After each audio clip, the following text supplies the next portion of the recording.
السلام علیکم ورحمۃ اللہ وبرکاتہ۔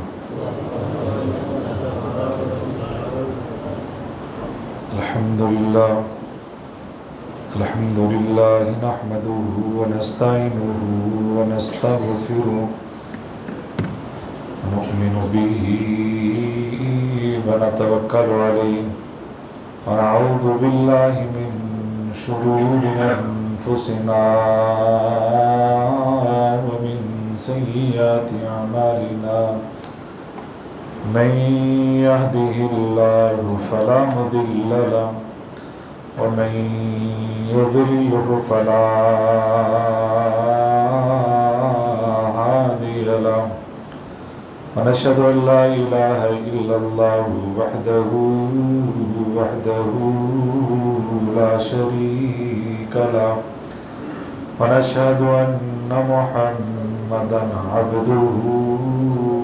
ورسوله اللهم صل على محمد وعلى آل محمد كما صليت على إبراهيم وعلى آل إبراهيم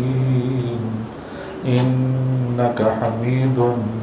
مجيد اللهم بارك على محمد وعلى آل محمد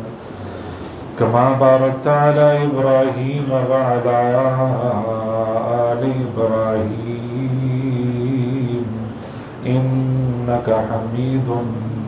مجيد رب اشرح لي صدري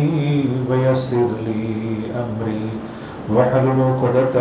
من لساني يفقهوا قولي رب زدني علما رب زدني فهما قال الله تبارك وتعالى في شان حبيبي إن الله وملائكته يصلون على النبي يا أيها الذين آمنوا صلوا عليه وسلموا تسليما قال الله تبارك وتعالى في القرآن المجيد يا أيها الذين آمنوا اتقوا الله حق تقاته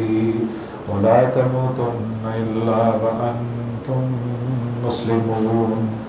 قال الله تبارك وتعالى في مقام آخر يا أيها الناس اتقوا ربكم الذي خلقكم من نفس واحدة وخلق منها زوجها وبث منهما رجالا كثيرا ونساء واتقوا الله الذي تساءلون به والأرحام إن الله كان عليكم رقيبا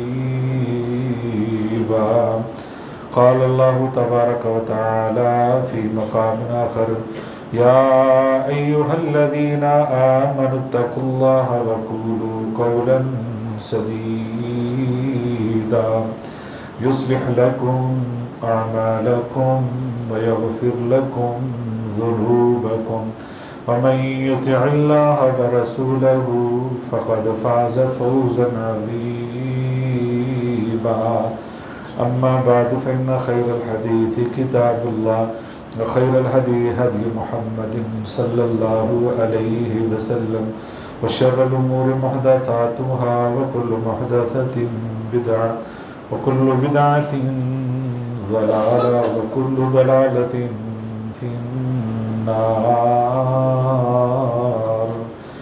أما بعد فأعوذ بالله من الشيطان الرجيم بسم الله الرحمن الرحيم فإن آمنوا بمثل ما آمنتم به فقد اهتدوا وإن تولوا فإنما هم في شقاق فسيكفيكهم الله وهو السميع العليم صدق اللہ العظیم۔ تمام قسم کی تحمیدات، تمجیدات، تکبیرات اور تقدیسات اللہ رب الجلال والاکرام کے لیے بے شمار لا تعداد انگنت بحد و حساب درود و سلام سرور کائنات امام الانبیاء احمد مجتبی حضرت محمد الرسول اللہ صلی اللہ علیہ وسلم کی ذات مقدسہ مطہرہ پر بے شمار رحمت نازل ہوں اہل بیت پر، صحابہ کرام پر، تابعین اعظام پر، اولیاء کرام پر اور ائمہ کرام پر۔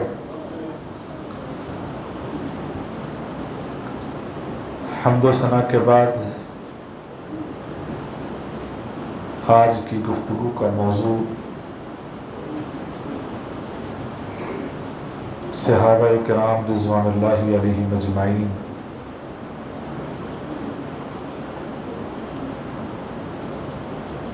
کہ جن کے بارے میں حضرت عبداللہ بن مسعود رضی اللہ تعالیٰ عنہ فرماتے ہیں کہ اللہ رب العزت نے انسانوں کے دلوں کو دیکھا تو سب سے بہترین دل حضرت محمد صلی اللہ علیہ وسلم کا پایا۔ تو اللہ رب العزت نے وہ دل اپنے لیے منتخب کیا اور اسی پر اللہ نے قرآن مجید کا نزول فرمایا، شریعت نازل فرمائی۔ پھر آپ کی مصاحبت کے لیے اللہ نے دوسرے انسانوں کے دلوں کو دیکھا تو سب سے بہترین دل صحابہ کے پائے۔ تو اللہ نے ان سب دلوں کو نبی صلی اللہ علیہ وسلم کا ہمراہی بنا دیا، ساتھی بنا دیا، اور جو چیز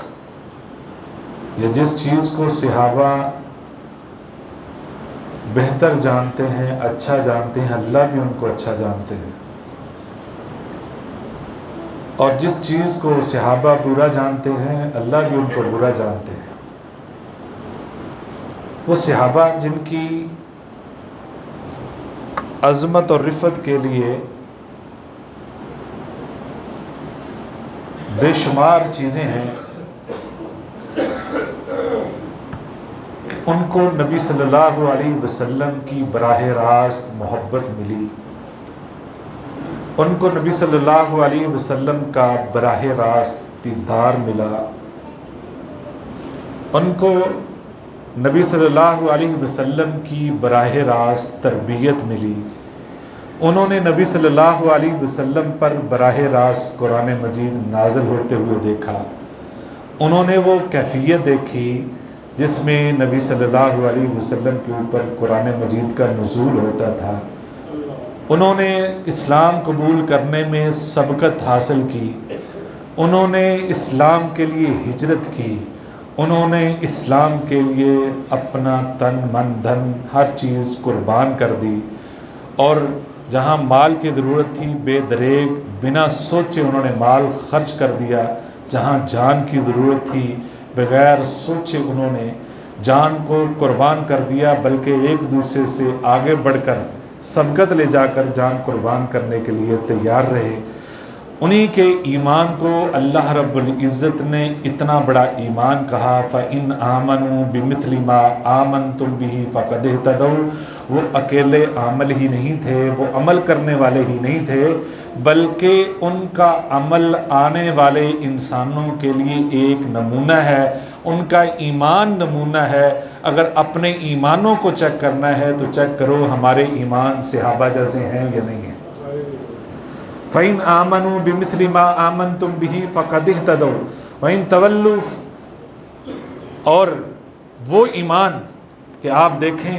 کہیں ہمارے ایمان کے اندر ڈگمگاہٹ تو نہیں ہے، کہیں ہمارے ایمان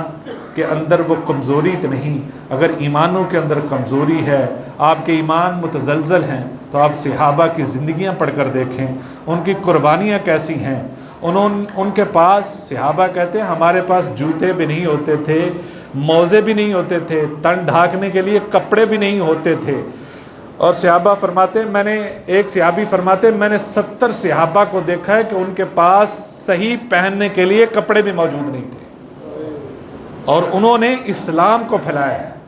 حضرت ابو ہریرہ رضی اللہ تعالیٰ عنہ کی پوری زندگی کی مختصر کہانی میں آنے آپ کے سامنے رکھی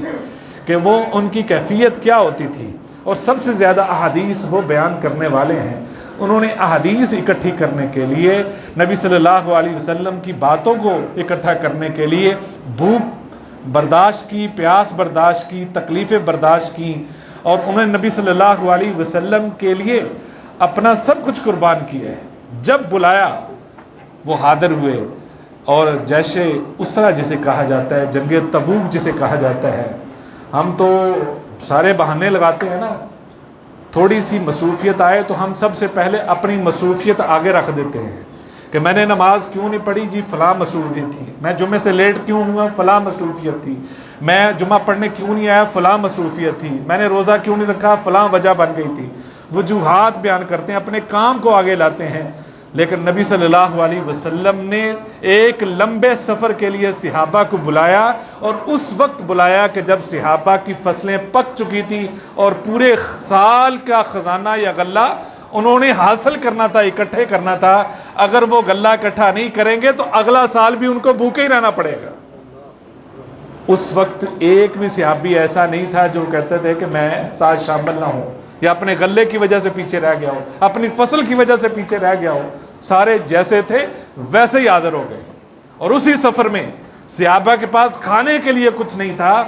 صرف کھجوریں تھیں، کھجوریں بھی ختم ہو گئیں.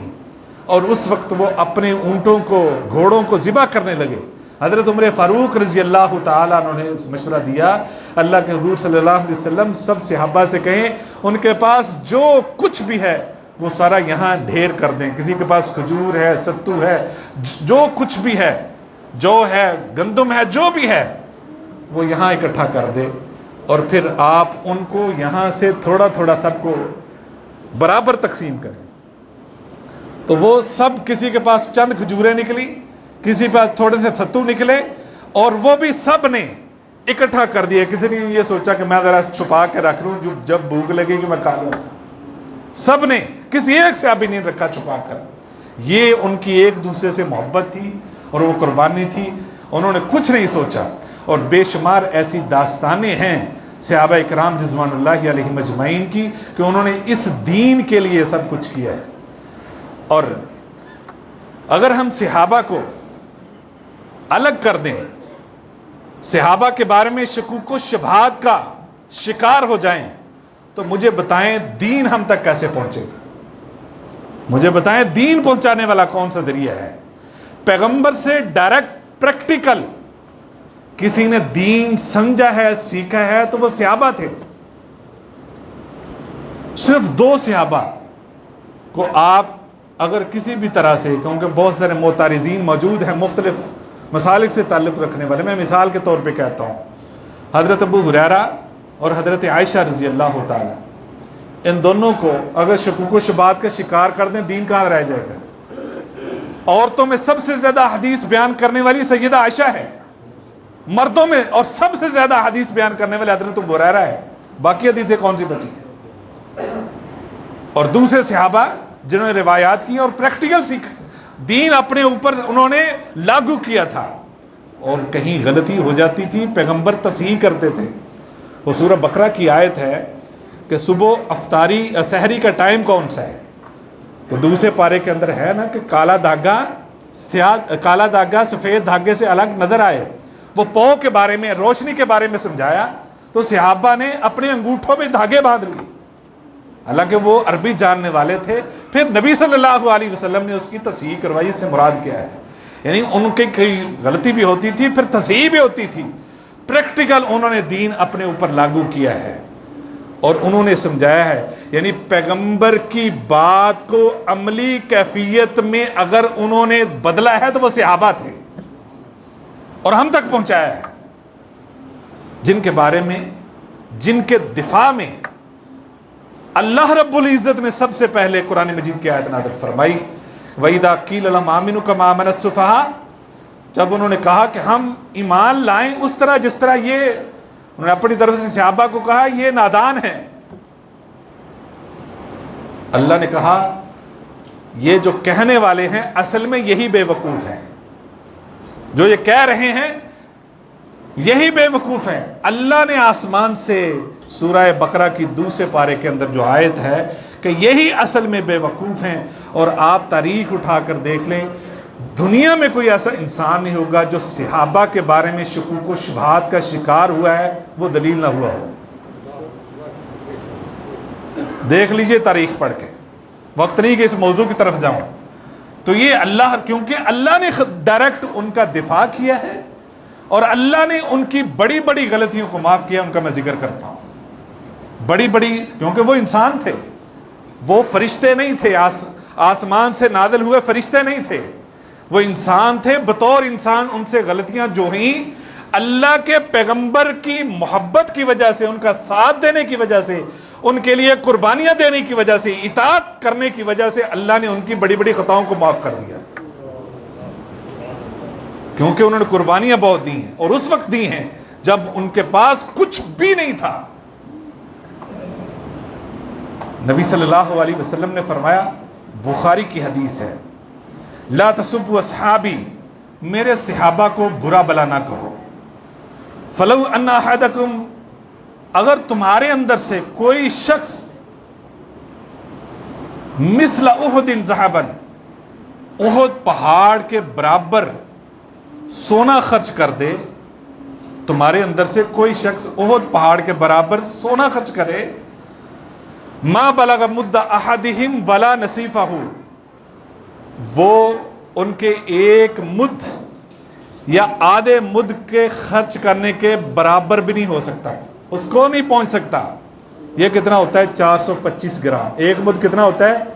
425 گرام کا، اور گویا اس کا ہاف اگر کریں گے تو وہ 213 کے قریب رہ جائے گا، کہ 213 گرام صحابہ خرچ کریں، کوئی صحابی خرچ کرے،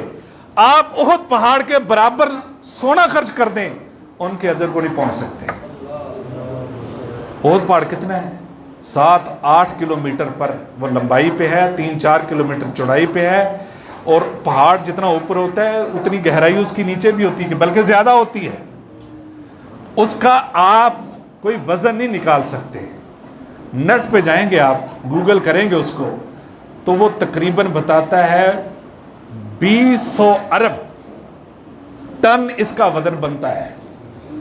اگر اس کا وزن بنائیں گے، اتنا اگر خرچ کرتا ہے۔ اور دوسری حدیث کے اندر ہے، جو کوئی روزانہ بھی اتنا خرچ کرے ان کے آدھے مد کو نہیں پہنچ سکتا۔ بھائی ہماری حیثیت تو یہ ہے، اب دوسری فضیلتیں اپنی جگہ موجود ہیں، جو بعد میں آنے والے پیغمبر کے امتی ہیں ان کی فضیلتیں موجود ہیں، اس میں تنقیص نہیں ہے، لیکن ان صحابہ نے، ان ہستیوں نے جو نبی صلی اللہ علیہ وسلم کے لیے قربانیاں دی ہیں، جو ساتھ دیا ہے اللہ نے، اس وجہ سے، اور پیغمبر کو سامنے دیکھنے کی وجہ سے، ایمان کی حالت میں آپ صلی اللہ علیہ وسلم کو دیکھنے کی وجہ سے اللہ نے ان کو صحابی کا رتبہ عطا فرمایا ہے، اس وجہ سے ان کا یہ رتبہ ہے۔ اور جن کی حیثیت یہ آدھے مد کے خرچ کرنے کے برابر نہیں ہو سکتی، وہ پیغمبر کے ساتھیوں کے بارے میں کوئی زبان درازی کرے، اس کی حیثیت ہے کوئی؟ اس کی کیا حیثیت ہے؟ وہ اتنی بڑی ہستیاں ہیں۔ آگے سنیے، حضرت عبداللہ بن عمر رضی اللہ تعالیٰ عنہ فرماتے ہیں، یہ ابن ماجہ کی یہ بھی صحیح روایت ہے، نبی صلی اللہ علیہ وسلم، لا تسبوا اصحاب محمد، نبی صلی اللہ علیہ وسلم کے ساتھیوں کو برا بھلا نہ کہو، فرمایا ان کے ساتھ، یعنی پیغمبر کے ساتھ جس صحابی نے ایک لمحہ بھی گزار لیا ہے، یاد رکھو ان کی ایک گھڑی تمہاری زندگی بھر کے نیک اعمال سے افضل ہے، ان کی ایک گھڑی زندگی بھر کے اعمال سے افضل ہے۔ اور پھر حضرت سعید بن زید رضی اللہ تعالیٰ عنہ کی روایت اس سے بھی بڑھ کر، وہ فرماتے ہیں جن صحابہ نے، ان میں سے کسی ایک صحابی نے نبی صلی اللہ علیہ وسلم کے ساتھ جہاد کرتے ہوئے ایک بار بھی اپنے چہرے کو گرد آلود کر لیا، یعنی ان کے چہرے پہ کوئی مٹی ڈل گئی، اور اس مٹی کا جو رتبہ ہے وہ آپ کے زندگی بھر کے اعمال سے افضل ہے۔ فرمایا اگر آپ کو عمر نو بھی مل جائے پھر بھی وہ افضل ہے۔ وہ صحابہ ہیں، ان کی عظمت ہے۔ ہماری کیا اوقات کہ ہم فیصلہ کریں کہ اس نے زیادتی کی، اس نے ظلم کیا، یا وہ مظلوم تھا، یا کس نے کیا کیا۔ ان کے اعمال ان کے ساتھ تھے، ان کی آپس کے اختلافات کو ہم ڈسکس کریں، ہم کسی نتیجے پر نہیں پہنچ سکتے، یہ ہمارا حق نہیں ہے۔ کیوں؟ اس لیے کہ حضرت خالد بن ولید رضی اللہ تعالیٰ عنہ، جن کی وجہ سے احد میں نقصان ہوا مسلمانوں کا، کیونکہ یہ عظیم جرنیل تھے، پھر بعد میں مسلمان ہوئے، وہ کہتے ہیں مجھے اس نقصان کا اتنا قلق، اتنا دکھ، میں اس کا ازالہ کرنا چاہتا تھا، اور ساری زندگی مجھے وہ قلق، وہ نقصان میری وجہ سے کیوں ہوا؟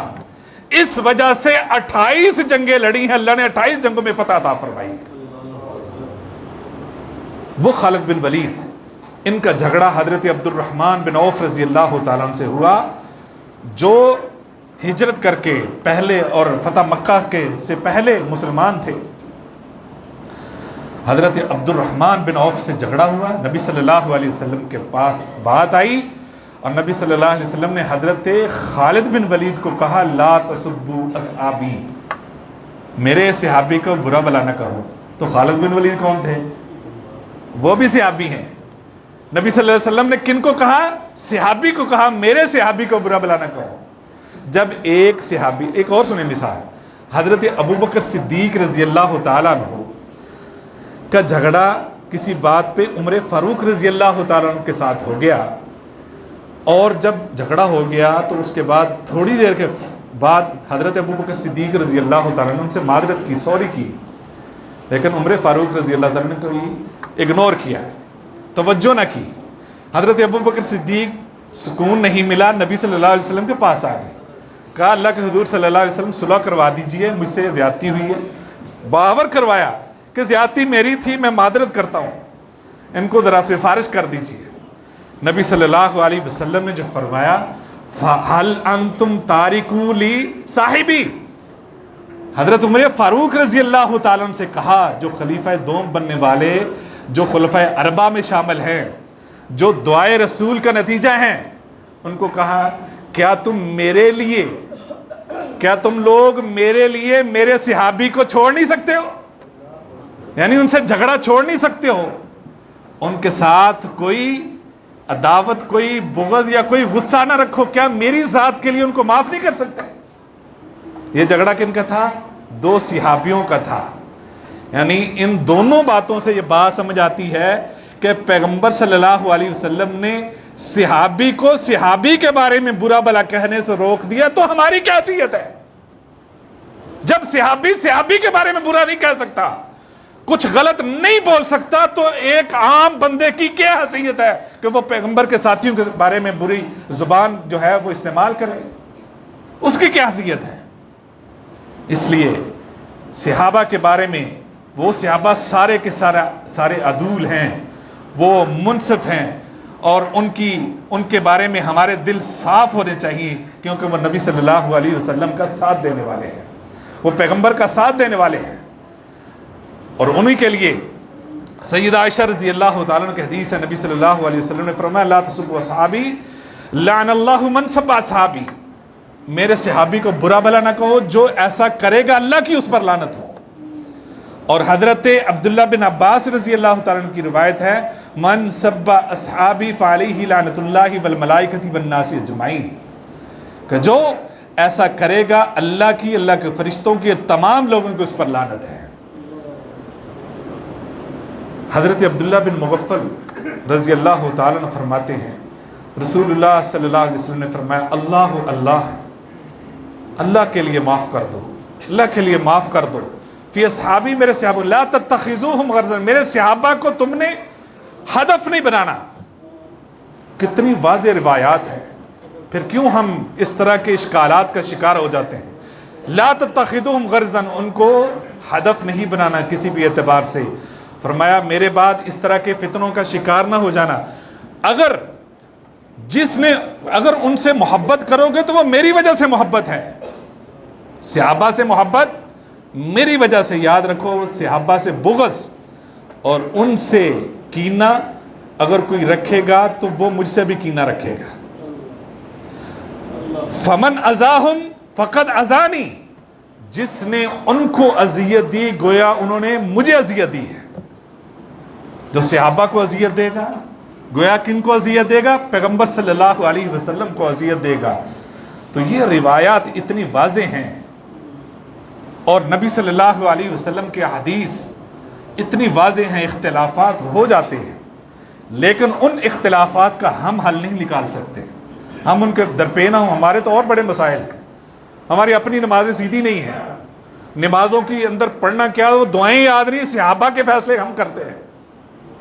ہماری اوقات تو یہ ہے، ہمیں روزے کے مسائل کا پتہ نہیں، زکوٰۃ کے مسائل کا پتہ نہیں، نکاح کے ازدواجی زندگی، گھریلو زندگی اور کاروباری مسائل کا ہمیں پتہ نہیں ہے، لیکن صحابہ کے بارے میں فیصلہ کرنے کے لیے ہم چل پڑتے ہیں، یہ فلاں ایسا ہے تو فلاں ایسا ہے۔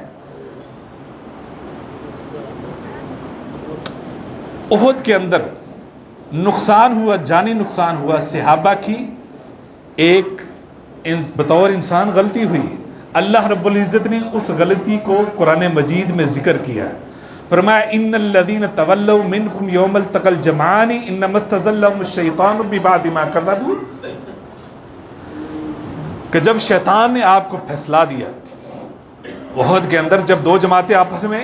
لڑ رہی تھی، جب شیطان نے آپ کو پھسلا دیا اور اس وجہ سے نقصان بھی ہوا، ببعض ما کسبوا، اللہ فرماتے ہیں وَلَقَدْ عَفَا اللَّهُ عَنْهُمْ، اللہ نے کہا میں نے ان کو معاف کر دیے، شہید ہوئے، جنگی غلطی تھی، جنگی غلطی کو قومی طور پہ معاف نہیں کیا جاتا، لیکن اللہ رب العزت نے غلطی معاف کر دی کیونکہ وہ صحابہ ہیں، وہ صحابہ ہیں، اور فرمایا ان اللہ غفور حلیم، اللہ بخشنے والا ہے اور بردبار ہے۔ حالانکہ غفور کے ساتھ رحیم بھی آتا ہے، لیکن یہاں اللہ نے ذکر صفت کون سی بیان کی؟ حلیم والی، بردبار ہے۔ اللہ نے وہ بڑی غلطی معاف کر دی ہے، اس لیے صحابہ کے بارے میں آپ کو بھی بردبار ہی رہنا چاہیے، ٹھنڈے مزاج والا رہنا چاہیے۔ ایک اور غلطی،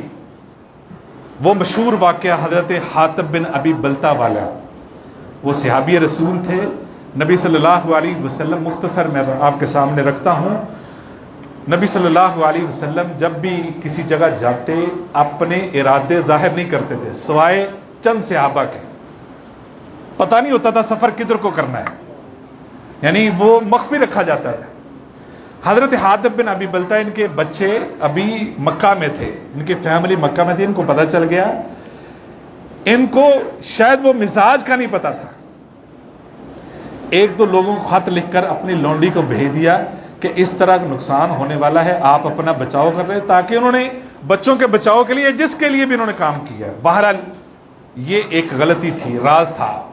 نبی صلی اللہ علیہ وسلم کو وحی کے ذریعے بتایا کہ حضرت علی اور ساتھیوں کو بھیجا، وہ خط لے آؤ، پکڑ لیا، واپس لے آئے، حضرت حاتب بن ابی بلتہ نے غلطی تسلیم کر لی، حضرت عمر فاروق جلال میں آئے، کہا اللہ کے حضور صلی اللہ علیہ وسلم یہ اتنی بڑی غلطی، ہمارا راز فاش ہونے لگا تھا، مجھے حکم دیجئے میں سر تن سے جدا کر دوں۔ نبی صلی اللہ علیہ وسلم، حدیث صحیح ہے، نبی صلی اللہ علیہ وسلم نے فرمایا نہ یہ میرے بدری صحابی، ان کو کچھ نہ کہیے، غلطی ہو جاتی ہے، یہ غلطی ہوئی، قومی غلطی ہوئی ہے، لیکن نبی صلی اللہ علیہ وسلم نے معاف کر دیا،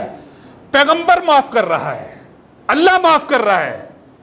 اور صحابہ ایک دوسرے کو معاف کر رہے ہیں، ہم نہیں معاف کرنے والے ہیں۔ سوشل میڈیا بھرا پڑا ہے، ہماری اپنی کیا حیثیت ہے، ہمارا اپنا علمی مقام کیا ہے، ہمارا اپنا عملی مقام کیا ہے، ہمارا اپنا ایمانی مقام کیا ہے، اس کی طرف ہم نے کبھی توجہ نہیں کی، اور ان ہستیوں کے پیچھے پڑ جاتے ہیں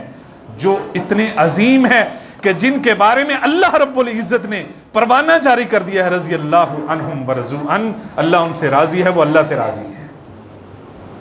حضرت علی رضی اللہ تعالیٰ عنہ کے بارے میں کچھ لوگوں نے بات کی، نازیبہ کلمات کا استعمال کیا، کیونکہ اس وقت دو جنگیں ہو چکی تھیں۔